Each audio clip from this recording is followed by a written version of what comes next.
నమస్తే శ్రీకృష్ణాయ నమః. అయితే మనకి ఖగోళంలో చాలా వింతలు జరుగుతూ ఉంటాయి. చాలా గ్రహాలు మారుతూ ఉంటాయి. నక్షత్రాల మీదకి మారుతుంటాయి, వాటిలో అవి మారుతూ ఉంటాయి. కొన్ని గ్రహాలు మనకి మారడం వల్ల, ఆ సంయోగం వల్ల మంచి ఫలితాలు ఒక్కొక్కసారి ఇస్తూ ఉంటే, ఒక్కొక్కసారి మిశ్రమ ఫలితాలు ఇస్తుంటే, మరొక్కసారి ఏం చేస్తుంటాయంటే కొంతమందికి మాత్రమే మంచి ఫలితాలు ఇస్తూ మరికొంతమందికి మిశ్రమ ఫలితాలు ఇస్తూ ఉంటాయి. అంటే చిత్ర విచిత్రాలు జరుగుతూ ఉంటాయి మన ఖగోళంలో ఎప్పటికప్పుడు. అయితే ఇప్పుడు మనకి ఆగస్టులో అనగా 30వ తారీఖు ఈ మంత్ ఎండింగ్లో మనకి బుధుడు సింహరాశిలోకి వెడుతున్నాడనమాట. అయితే ఈ సింహరాశిలోకి ఈ బుధుడు సంచారం వెళ్ళడం వల్ల ఎవరెవరికి బాగుంటుందంటే, అంటే ఆల్మోస్ట్ 12 రాశుల వారికి ఏంటేంటి ఇస్తున్నాడు? ధనలాభము, వివాహ అవకాశాలు. గత కొన్ని సంవత్సరాల నుంచి, నెలల నుంచి వివాహాలు అవ్వని వారికి వివాహాలు అయ్యే యోగ్యతతో పాటు ఆభరణాలు కొనుగోలు, దీంతో పాటుగా కమ్యూనికేషను, తెలివితేటలు. బుధుడు బుద్ధి ప్రదాత కదా.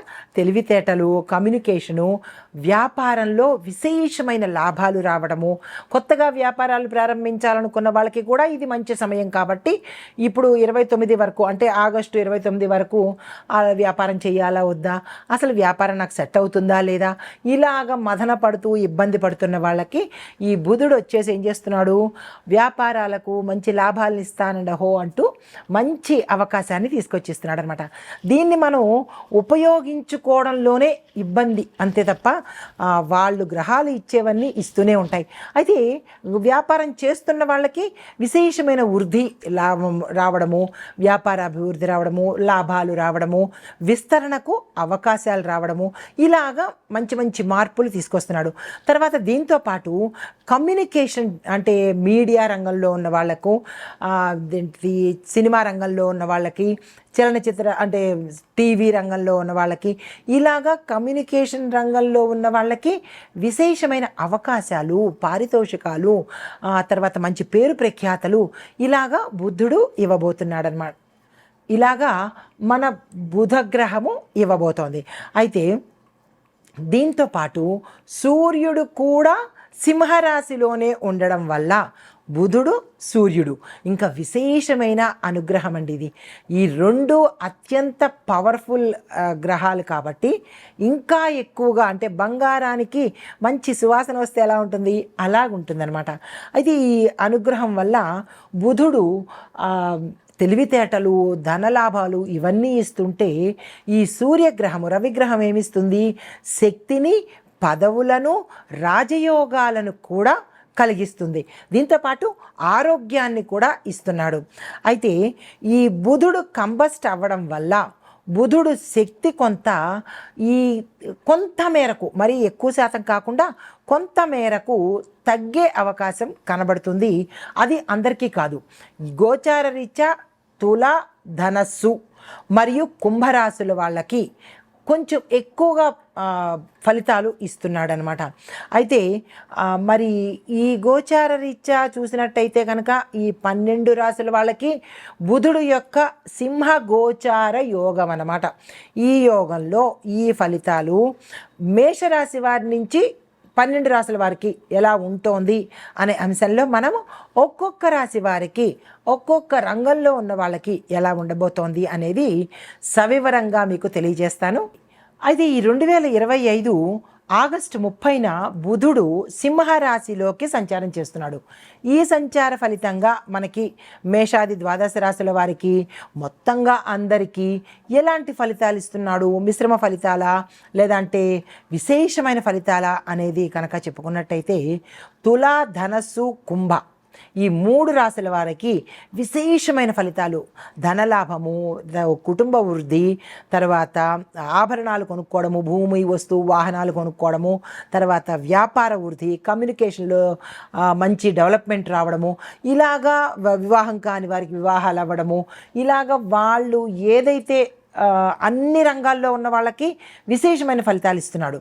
అయితే ఇప్పుడు మేషరాశి నుంచి మనము మీనరాశి వరకు ఒక్కొక్కళ్ళకి ఒక్కొక్క రంగానికి ఎలా ఉంటోంది అనేది సవివరంగా తెలుసుకుందాం.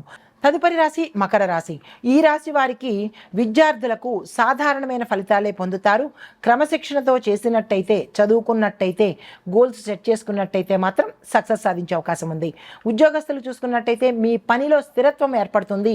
ప్రభుత్వ ప్రైవేటు ఉద్యోగస్తులకు కాంట్రాక్ట్ బేసిస్ మీద ఇన్నాళ్ళు చేస్తున్నప్పుడు ఈ సమయంలో మీకు పర్మనెంట్ అయ్యి ప్యాకేజ్ పెరిగే అవకాశం కనబడుతోంది.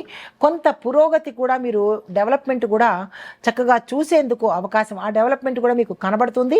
మీరు దాన్ని ఫీల్ అవుతారు కూడా, అంత చక్కటి అవకాశం ఉంది. అయితే వ్యాపారస్తులకు చూసుకున్నట్టయితే కనుక విశేషమైన లాభాలు వచ్చే అవకాశం కనబడుతోంది. పెట్టుబడులు పెట్టుకోండి, వ్యాపార విస్తరణ చేసుకోండి, బ్రాంచెస్ పెట్టుకోండి. ఇలా మీరు ఏదైతే ప్రయత్నాలు చేద్దామనుకుంటున్నారో ఆ ప్రయత్నాలన్నీ సక్సెస్ఫుల్గా చక్కగా నడుస్తాయి. అయితే వ్యవసాయదారులకు చూసుకున్నట్టయితే కనుక మీ పంట మీద శ్రద్ధ పెట్టడంతో పాటు వాతావరణ పరిస్థితులను కూడా మీరు అంచనా వేసుకుని, భూసార పరీక్ష చేసుకుని అప్పుడు మీరు ఏదైనా పంటను వేసినట్టయితే కనుక మంచి దిగుబడి వచ్చే అవకాశం కనబడుతోంది. అయితే కుటుంబపరంగా చూసుకున్నట్టయితే కనుక కొన్ని సంబంధాలు, అంటే మీ రిలేటివ్స్ కావచ్చు, లేదంటే మీ స్నేహితులు కావచ్చు, చుట్టుపక్కల వాళ్ళు కావచ్చు, మిమ్మల్ని ఇబ్బంది పెట్టేటట్టుగాను, మిమ్మల్ని సమస్యల్లోకి నెట్టేటట్టుగాను కనబడుతోంది. ఈ విషయంలో జాగ్రత్తలు తీసుకోండి. అయితే ఆరోగ్యపరంగా చూసినట్టయితే కనుక ఎటువంటి అనారోగ్య సూచనలు లేదు. కొంత అలసటను తగ్గించుకున్నట్టయితే మంచి ఫలితాలు ఉంటాయి. తర్వాత రాజకీయ పరంగా చూసుకున్నట్టయితే కనుక మీ మాటకు వాల్యూ పెరుగుతుంది. మీరు ఎక్కడ చూసినా సరే, అంటే మీకంటూ ఒక స్థాయి రావడము, మీకంటూ ఒక పేరు రావడము, ప్రజలలో మీరు చొచ్చుకొని వెళ్తూ ఉండడము, దీంతోపాటు ప్రజలే మీరు, మీరే ప్రజలు అన్నట్టుగా మీ ధోరణి ఉంటుంది. దాంతోపాటు ప్రజలు కూడా మిమ్మల్ని చాలా అభిమానించడంతో పాటు మీరు ఏ పథకం చెప్పినా, మీరు ఏ మాట చెప్పినా మీ ప్రజలతో పాటు అధిష్టానానికి కూడా చాలా నచ్చేటట్టుగాను, రాజకీయంలో ఉజ్వలంగా ఉండేటట్టుగా గోచరిస్తోంది.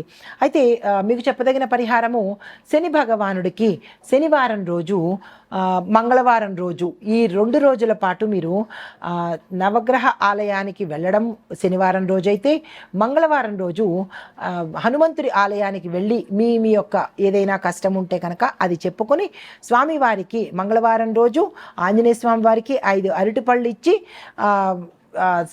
చుట్టుపక్కల వాళ్ళకి, పేదవాళ్ళకి ఇచ్చేయడం కానీ, ఒక పండును మాత్రమే మీరు తెచ్చుకొని అది మీరు తిన్నట్టయితే కనుక మంచి ఫలితాలు పొందుతారు. శనివారం రోజు నల్ల రంగు వస్త్రాలు ధరించి మీ పేరిట ఏదైనా నల్లని వస్త్రం కానీ, నల్లని వస్తువుని కానీ దానంగా ఇచ్చినట్టయితే కనుక ఇంకా ఏదైనా ఇబ్బందులు ఉంటే తొలగిపోయే అవకాశం కనబడుతోంది. నమస్తే.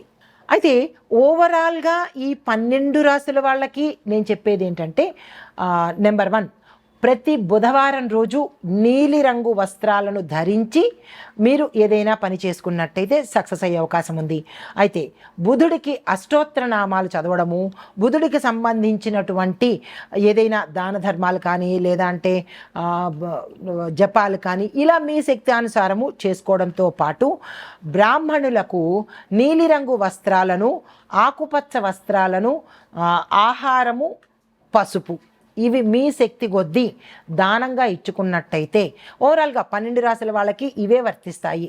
ఇండివిజువల్గా రాశుల వైజు చెప్పుకునే పరిహారాలు అవి చేసుకుంటూ ఇవి కూడా చేసుకున్నట్టయితే బుధగ్రహం యొక్క అనుగ్రహం సంపూర్ణంగా ఉండేందుకు, ఆ చిన్న డిస్టర్బెన్సెస్ ఏమైనా ఉంటే పోయేందుకు అన్నమాట.